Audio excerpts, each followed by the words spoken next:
in what ways do we have to like really think differently about change itself, particularly those that are at the top of the organization and maybe familiar with those old change models?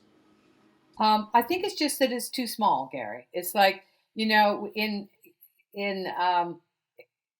one of the terms we sometimes use is social innovation, and to be fair, again, it was the idea originated with Halling, but we call it snapback, which is that if you're at this level, you can change your organization all you want, but the next level, whether it's government or industry or whatever it is, or the important players or the market, they will be pushing back against that.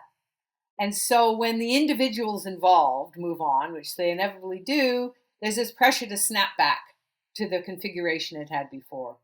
So snapback is a real danger of any kind of system change, which is why, in a sense, you have to align. You do have to align.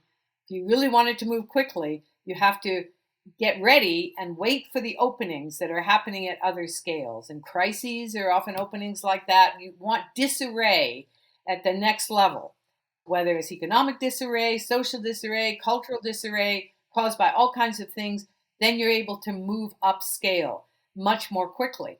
If it's not disorganized there, if it's all tightly organized and happily organized, the chances of snapback are so huge that you're likely to just fail, even despite huge amounts of effort. But Francis, you're describing though the nightmare Yeah, scenario for most people yeah, who are in transformation roles or change management roles.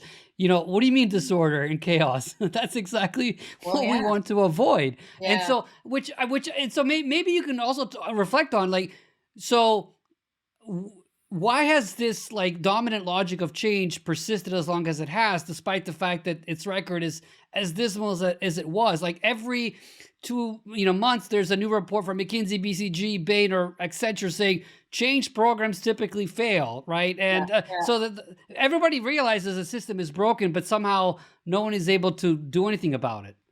Maybe it's because we have too many engineers running companies. There's just a, Well, a thesis.